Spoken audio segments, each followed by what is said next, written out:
Greetings, everyone. Welcome to the Marketing Matters podcast. I'm your host, Stephen Atem. Matema Victoria.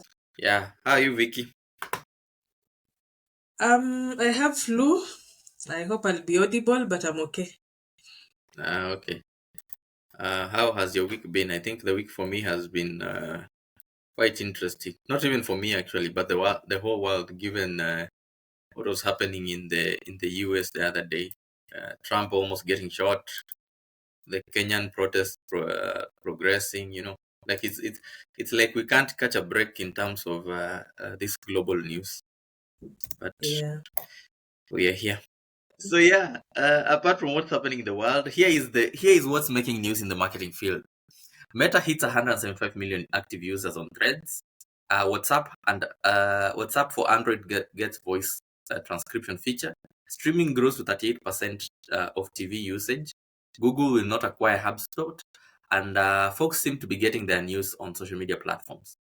So let's get started with the first one, Vicky. There was a report, or even in fact, it was not even a report. It was an announcement by the Meta CEO himself, Mr. Zuckerberg, who said that the monthly active users on Threads, which is what I would call the Instagram's not Meta's equivalent of Twitter, has hit 175 million users just a year after it was launched. What are your thoughts? I think it's good news to for Meta to have grown to that extent. I remember there was a time, sometime last year, I think, where it was declining in terms of the active users. Like most people will join, and then after joining, they would you're not active. Like you're just there to see what is happening. You're just there because people have shifted or they're on threads. But after the announcement, we can tell that maybe the customers are also trying to understand what is happening on the platform. It started on a wrong foot because it was more of competing with their main purpose was to compete with X, but currently uh, they are it's no longer that's no longer their purpose. Their purpose is now to grow the platform. So I hope now with the right purpose and the right vision, they'll be able to to expand the platform to more audiences and also make it more interactive for even users who are there, not only to just be there, but also to utilize the platform in the best way possible. Yeah. Yeah, that's true. And from the onset, even the executives at Meta, when they were being asked what is the plan, they were just like, "We just want to see if the platform will work and if it will grow." So it does. It seems they did not clearly have a plan, but they just saw an opportunity in the market and they exploited it.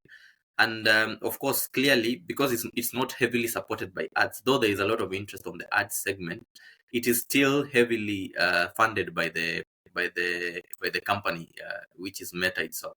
So the whole it's a wait and see to see how relevant it becomes, because you can grow numbers, but how relevant are you as a social media platform? And how, because they are also not releasing the engagement numbers in terms of the content posted on that platform. So it's very hard to tell by just looking at the 175 million active users to define whether it's a platform that will gain traction and become relevant.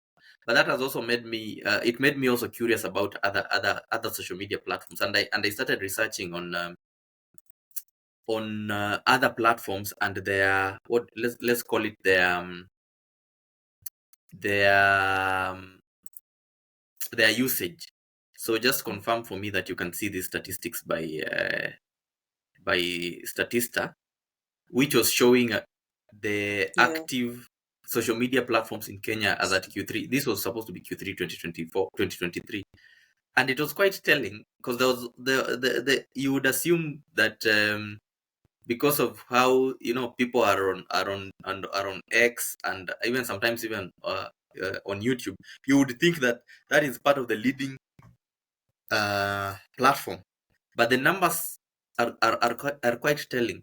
So you see that the biggest social media platform, again, to be fair, this is a survey, so it is, but usually, statistically speaking, surveys are quite an accurate representation of the whole the whole population. So according to these statistics, we have 86% of users use WhatsApp based on the people who were surveyed, and then it means the social media platform that is still collectively speaking is still a major a market leader is Meta, because they have WhatsApp, they have Facebook, they have Instagram. But interestingly, TikTok is getting a huge edge, considering how young this platform is. The fact that people are going, to be fair, social media, WhatsApp is a messaging platform. These other platforms are now actual social media platforms. So the fact that TikTok is a leading platform among the people who are surveyed, it should tell you something about, the type of audience that we have, as well as any social media brand that wants to grow in terms of the digital space. Thoughts, Vicky, on the Yeah. stats?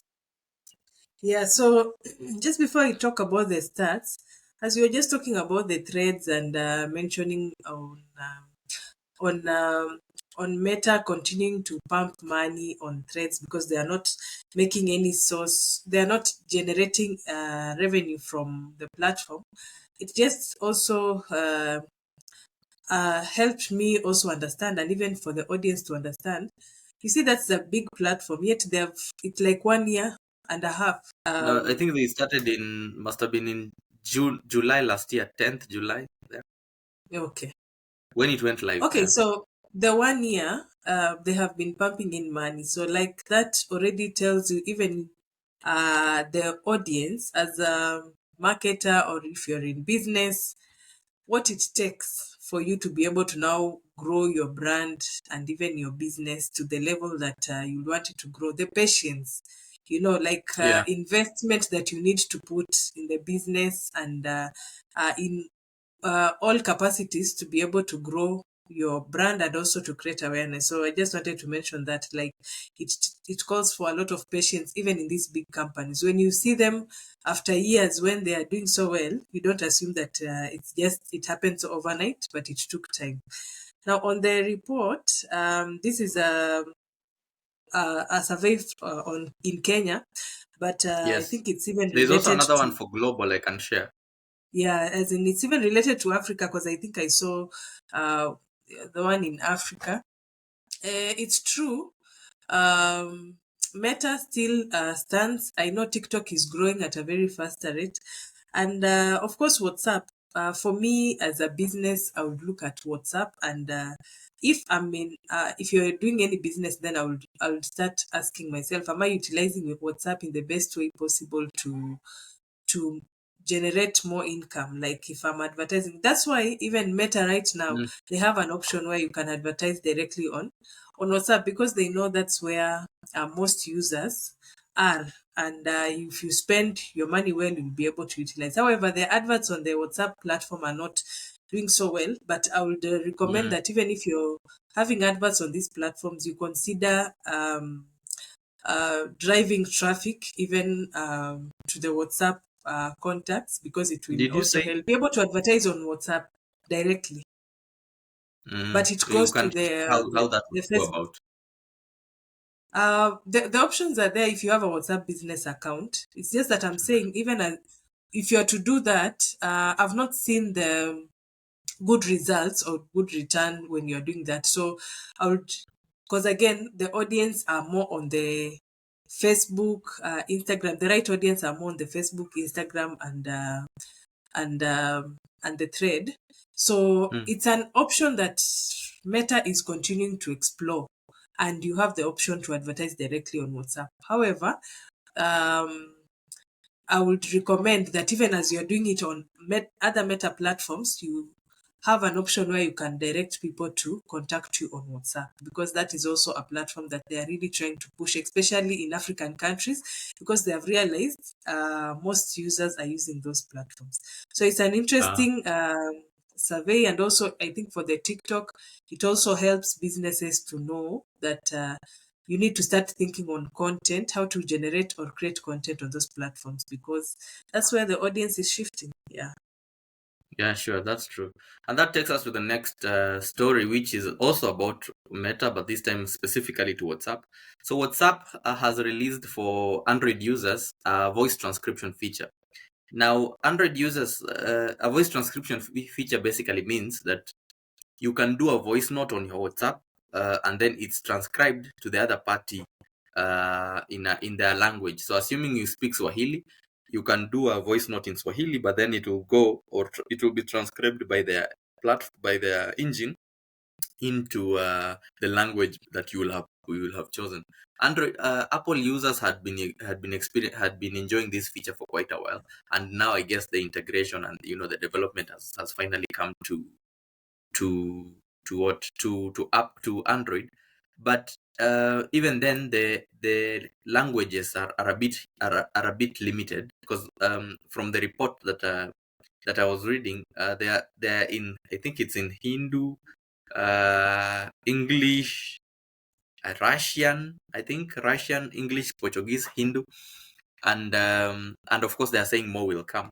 But it's just something to worth noting, because it seems that ChatGPT the other day also released when they were releasing the ChatGPT 4, it had capabilities of transcribing content, where you would, in fact, it was even um, more enhanced, because I would give voice input and it would give also voice output. So I think, in my view, WhatsApp or Meta, which I think will also translate all their all their apps, is also trying to play catch up with enhancing the capabilities of that platform. Another good example was also when Samsung was launching their flagship device, the Galaxy S24. It also came with that Galaxy, I think it's called Galaxy AI or something, but it came with that feature where you could do voice notes. In fact, you could do a call, and it could use their AI engine to translate, not even transcribe, translate that call, so that the other party on the other end would be hearing maybe Chinese, if that is their language. So it's quite interesting, and it's quite something when you see where the technology is moving. But what I found interesting was, I did not even know voice notes was a thing for most people. But the world is Yeah, quite interesting. Mhm. yeah. Any thoughts on that, or we can just move swiftly to streaming? I think it's a good idea, especially now that the world is becoming one common marketplace. It's a very good Mm, idea, especially when they add the languages. If one person in Ghana can be able to communicate with another person in Kenya, and they are speaking yeah, different languages, I think that is a very good idea that they need yeah. to implement here. Think about the possibilities, even of your reach as a content creator. Because if you Hmm. notice, if you follow a lot of YouTube pages, you notice the biggest YouTube content creators have YouTube, what's the word? They have YouTube pages for different countries. Like there's a guy called Mr. Beast. There's a guy there are several people that I follow because I'm interested in automotive content.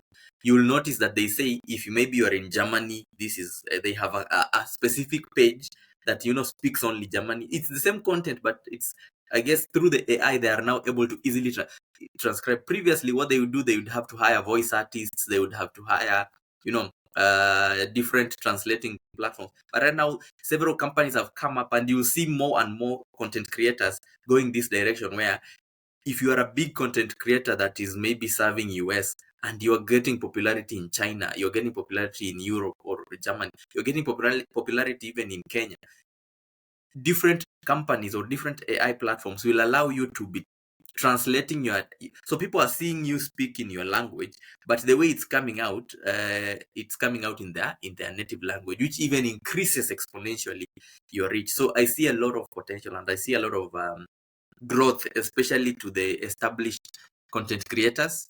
And even again, it's not only on the videos. Even when you're doing a blog and you need it to reach all the audience, like the potential for this technology to be used and to grow different brands and different use case to be used in different use cases is it's quite phenomenal.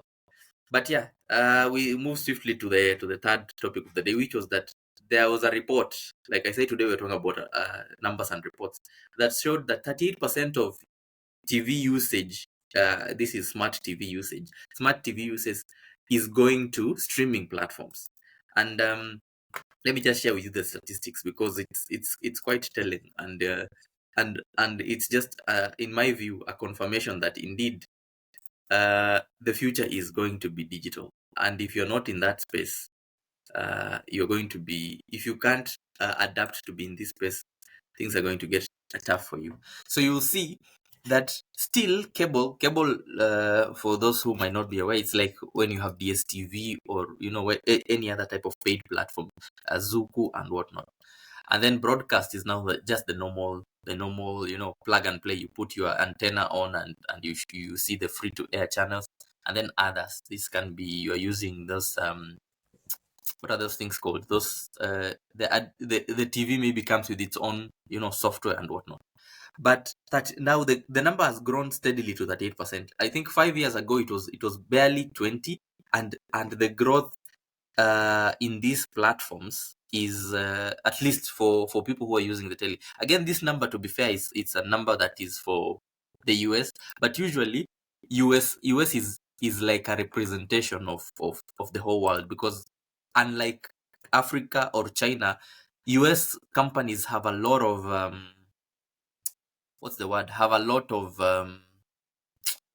of data that is shared by these different platforms. Like this one has been shared by Nielsen. Now, if you're in the marketing space, I think you know about Nielsen, because Nielsen is a company that a big a global company based in the US that does a lot of social monitoring and audience measurement for companies, and they grew their name by showing or giving statistics about what people are watching and when they're watching. So they have a device that they put in the smart TVs, and the TV, it's not all TVs, you have to agree to it, of course, but then most of the tellies have this feature that allows you to see, or to allows them to see what people are streaming, so that then they can give these reports, and they sell these reports to advertisers and different entities.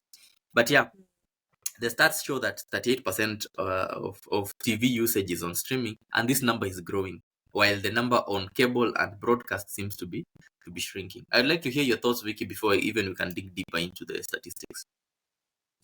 Yeah, I think the data is just clear, and even from my personal view, I think I've been preferring the streaming than using of the cable. And even when you look at most users, even when you look at anytime you're having a trending news, or anytime there is something that is going on within a country, or you will just see most people are on this streaming platform. So this data, I think, is it's correct, and it applies in most of these countries. It might not be the exactly 38, but it's growing. Yeah, and Yeah, it you're right. means just we just need to be aware of the digital space, and even if you're in business, you think of how you can be able to utilize digital space, because that's where even as you go to seek, for example, you're seeking to advertise on these TV platforms, then part of your negotiation should be also on the streaming option. Yes. Yeah, you should be thinking about that, and just look at also the distribution of the streaming. YouTube is still a king in this space, followed closely by Netflix.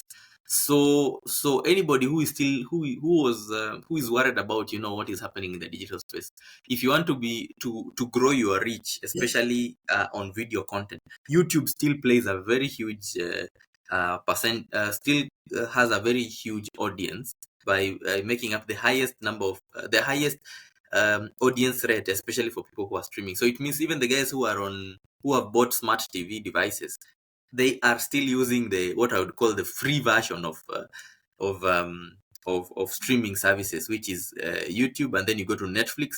Which of these platforms, Netflix is among the most I would say moderately priced, and even that's why you see, when you see these statistics, it also guides, or it also informs, or helps you understand why Netflix now developed an ad supported tier. Because when you are the second largest platform in terms of streaming, then, and and you understand your audiences maybe are struggling, or you want to raise your prices for your premium model, for your premium subscriptions, then you have to create something where it's free, but of course it's ad supported. So it's like Netflix has their own version of YouTube, and I think it launched in 2022 November. And over the years, it is steadily growing. I don't have the numbers in my over at the top of my head, but the numbers have been steadily growing. Of course, at the beginning they had challenges. People saying, it's a bit fidgety. There are too many ads. But slowly but surely, you are going to see them getting better at how they place those ads, how they target the different types of ads to the different types of users, and then also I foresee all these other streamers getting into the game, especially when they see that it'll get harder to be raising premium prices. So they would rather just capitalize on the free tier. And there's also this view or this perception that when you're getting a free service or a free tiered product, you have very limited choice on complaining about the ads. So I foresee that this ad tier is going to grow, and for any investor, when they're looking at these statistics, then they're like, hey, I need to be betting heavily on Netflix as a company. The same as Alphabet. Alphabet is the owner of Google, which also owns YouTube. So yeah, those are my thoughts, especially on these numbers. But it shows that if you're in the marketing space, then in my view, you should be focusing about how do you grow your expertise in programmatic advertising, because all these things, YouTube, Netflix, and whatnot, they are part of when you're doing programmatic advertising, deciding where you place the ads out of the normal social media platforms. Because of course, you have YouTube, we have Facebook, X, Meta, Instagram, and whatnot. But then there's also a big market where it's on streaming platforms, Netflix, YouTube, and even cable. So if you are also able to acquaint yourself with how would you be able to place an ad on YouTube? How would you be able to place an ad on Netflix? Of course, granted, for a company that is small, placing an ad on Netflix would be extremely expensive. But if you're working in a big firm, in a big company that would benefit from having the eyes on this platform, then I would urge you to acquaint yourself with what it takes to learn how to make those programmatic ads work for you. Yeah. On to other news. So Google, we had reported some time back, I think it was in April, that Google was planning to acquire a company called Hubspot. Now, news has come out this week that it would seem that those talks have fallen through. Of course, there have been no reasons given, but why we were bullish about or we were optimistic about Alphabet or Google buying HubSpot was because it presented a lot of opportunities for Google. But just for the purposes of people who may not fully understand what HubSpot does or who HubSpot is. Now, HubSpot is we call them CRM. It's a client relationship management platform, and what makes HubSpot special or makes them different from a company like Salesforce? Of course, Salesforce is a big CRM platform, but what makes HubSpot unique is, of course, the costing bit of HubSpot is a bit more economical. Also, it has been known to be a very good tool for people who are doing, we call it inbound marketing and client relationship management. So inbound marketing is a way for you to target your audience better, as opposed to outbound marketing. Outbound marketing would be like you do an ad on the telly. You're reaching everyone. You're doing a billboard. You're reaching everyone, or even you're doing a YouTube ad, but you are not specific on the audience. Now, inbound marketing allows companies, especially those that have a tight budget and just need to optimize on the lead generation to ensure that they reach the right audience. So you would do this in form of different types of things, like you would do content marketing. You would be doing content marketing here. It can be blogs, it can be social media posts. You would be doing SEO. You would be doing content on YouTube, on not streaming platforms, on social media platforms. So it allows you as a brand, a brand that is trying to be very efficient on your budgeting, to target the right audience, and then when you engage them, say somebody you have done good SEO and people have clicked maybe a blog that you did or a product that you're selling. When they go, they can maybe register. If it's a blog, they can register to a newsletter. Now, then you can engage them in a more elaborate and email marketing campaign to ensure that now this guy clicked, they wanted to buy this sunglasses at 50% off. Then you can sell them, maybe you can tell them about, the features of your glasses, what makes them unique, and whatnot. So it is a very good platform that allows brands to uh, handle their marketing, but also client relationship. Now you've gotten this customer on your end. Maybe it's a technology product they are struggling. You can help them through the customer relationship management too, but also just to ensure that you keep up to date with what maybe is happening in your client. If you're selling a product that evolves with time, you can tell them about the new features that come, or a new product that has been launched. So it's a very good tool. Now, in my view, why it made sense for at least Google to consider buying it was because I look at Google as an ad company that just happens to offer search results. So if Google is an ad company, then they would also want to enhance the way they render those ads to their marketers or to the advertisers, and then to also then allow them, when they are generating more returns, also allow the user experience for whoever is seeing these ads to also enjoy the ads. So in my view, it would have allowed Google to at least enhance their market proposition to any advertiser. They would say, now we have Google Ads, and you can now integrate it with your other marketing campaigns. Because unfortunately, Google Ads can only work on Google supported platforms like Google Search and YouTube, and even maybe Gmail. But now with this one, you would be able to now do ads, Google Ads, that would then be also integrated to allow you also to maybe see what is happening on your social media advertising, because Google does not own social media platforms. Then it would also allow you to, now when you get these customers, how do you manage them through the marketing funnel, from awareness all the way to purchase? And then also, if you are doing these types of ads, you would also be, as a brand, be needing the services of Google's other Google solutions like Google Cloud. So it would also allow them to upsell to the Hubspot users or Hubspot companies their service offerings. And for you, on the as a user of HubSpot or as a marketer, then you would also be able to benefit from different things, because now all your campaigns can be managed in one platform. I think the biggest headache for any marketer, and Vicky, you can confirm this for me, is having to deal with reporting, having to deal with campaigns that are all staggered. But if you can do it in one platform, it allows you to be more efficient. There is something we call attribution, campaign attribution. You want to know which ad worked best. So if you have an ad that is on Google Ads, you have an ad that is on Facebook and whatnot, it's hard for you to attribute which one actually led to sales. But now when you have all these things under one roof, you can know the campaign that did best was on Facebook, and it did best maybe because of this ad and whatnot. So it would allow you to just be more efficient as a company. And of course, if you have all these things under one roof, we would also assume that then the cost of you owning these platforms, or running these platforms, would be at least mitigated, or at least managed. So it's, in my view, it would have been a good thing, but sadly I don't think we shall see it unless the talks are restarted. Vicky?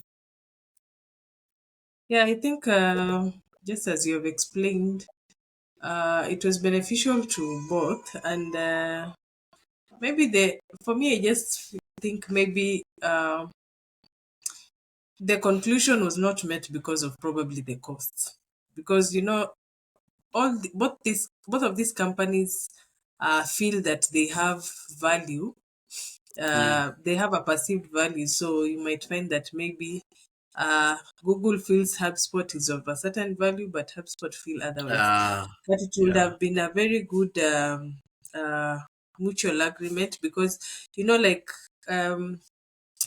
when we had, I think it was last year when we had Apple coming up with this uh,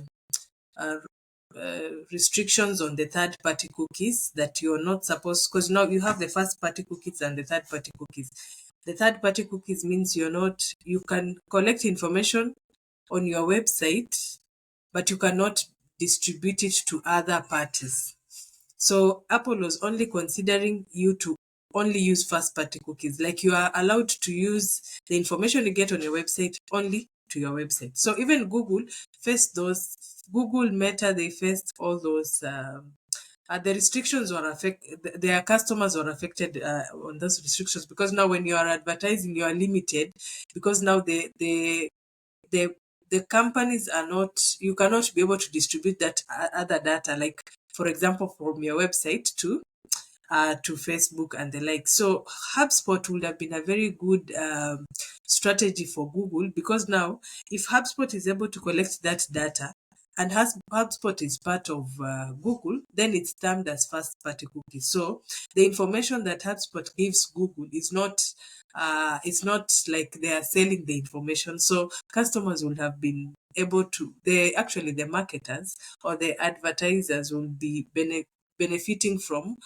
that. They would have grown their customer base. They would have gotten more ways to reach their target audiences. So advertisers will have benefited.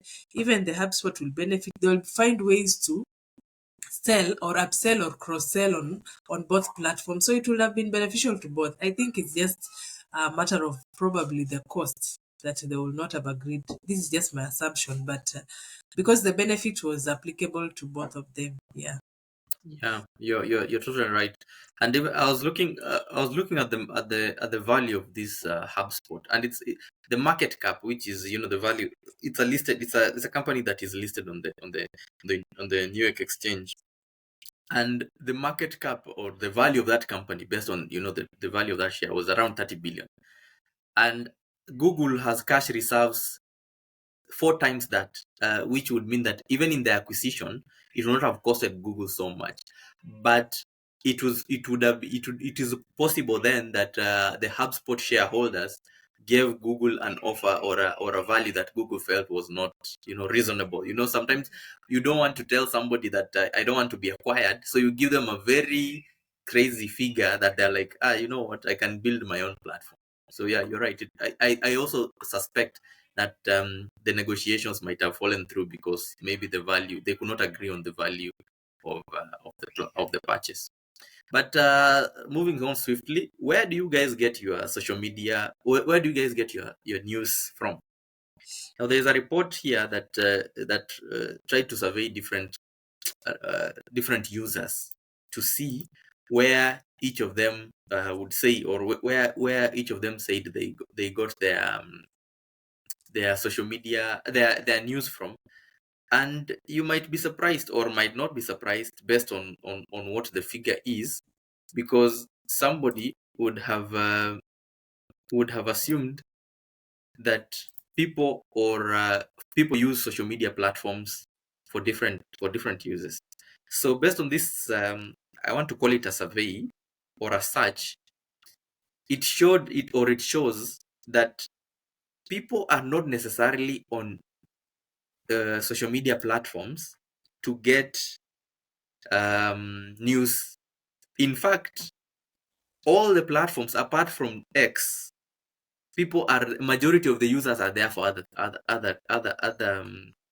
other needs. However, a significant number of them also reported that they see, almost an average of 90% reported that uh, they see at least one kind of news item when they are scrolling um, their social media platform. I don't know, Vicky, if you have reactions on this, because in my view, I'd assumed people go to TikTok, just to get what is happening in the current trends, or what is happening, globally or locally.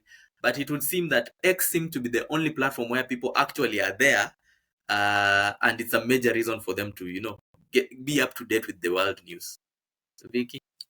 Yeah, I think first of all, why would we have an increase in the number of people accessing news on the social media platform? I think uh, two reasons. One, it's attributed by the devices we use. Previously we were not using the mobile phones we were not having the mobile phones. Most of the time we'll use, you'll find yourself going to watch news on TV, because that's where the information was. But right now you have your phone. Sometimes you are idle, sometimes you're trying to search something, then by default you just go to social media. So when you go to social media, anytime you're bored or you're accessing your social media on your phone, you find yourself after seeking the entertainment, the educative, you find yourself going to the news. And especially if there's something that you know is going to happen around, you'll find yourself going to social media to access news. And of course, traditional media was more limited. You had to wait for a certain time to get updates. I know there were some restrictions. You only were restricted on what you are being told. So it's not Mm. like convenient for you. But right now, if you go to social media, you're able to check yesterday's news. You can get reference of what happened if you missed. So one will prefer to watch news on social media. Now, why will people go to X? Probably is because X has conversations about the news. Like, people don't Mm. only want to get news, like this is what happened, but people want to get, okay, this is what happened. Is it true Interactions, that, how people react to yeah, it. yes, Mm. how do people perceive it? Like, they want to get such kind of discussions. Are they thinking the way I'm thinking right now? Like, this Yeah. is I think this is what should happen. So those kind of conversations are mostly on X. In TikTok, you'll get videos or news, but you will not have such kind of conversations because people just watch, they will discuss a bit and they move on. But X, you'll get real interactions.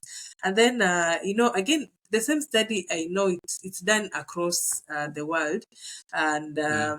it also ranked that as much as we have news on social media, it was ranked that um, traditional media still ranked high, like 45%, on this social media platform. Like, as much as I go to social media, 45% of users will still go back to search for the news platforms that they know because they rank Mm. them as credible news. Yeah. So as much as we'll go to social media, they will still have a majority of them will still go to the media channels that they are aware of because they term them as trusted users. So also, that is something that On that was point, very Vicky, interesting. Yes, I would argue that it is also limited to the not limited. It's also an age, and it's also, in my view, of course I don't have the stats, but it's also an age factor because I think most people aged above 30 years still rely on traditional media for when they want to yes, verify the information. But I yeah, think the young guys will take whatever they see on X and TikTok as truth. Even based on what I'm seeing here on the notes, that TikTok and X consumers are more likely to view news they see there as unique. yeah, So I think it yeah, might be an age thing because somebody like me maybe would still want to go and watch the local news to just be sure whatever is being reported is accurate. But a yeah. guy who is 20 years, chances are they're not going to even bother to cross check or cross reference the accuracy. Whatever whoever they see as giving the news, and if they believe that or that mouthpiece, then they would assume that that information is accurate. And I think Yes, we can because have at the another discussion in time about how yeah, misinformation has been very prevalent, especially on TikTok. yeah, I just wanted to mention I agree with you, but again, the statistics will make sense because the number of people who watch news are mostly the older compared to the younger. The Mm, younger would watch when it's only something that is trending or it's related to them. Yeah. yeah, that's true. That's true. They say that it is. They used to make fun of the young generation that they don't have an attention span, but the recent events have shown that it's just that what we have been showing them is not interesting enough. Because for people to Yeah, be on an X space for 8 hours, yeah, it's quite something. Any thoughts yeah, before we move to close? yeah.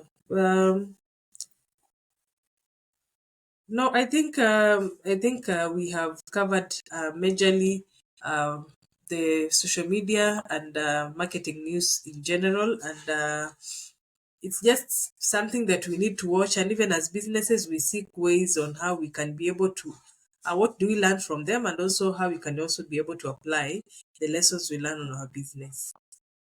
Yeah.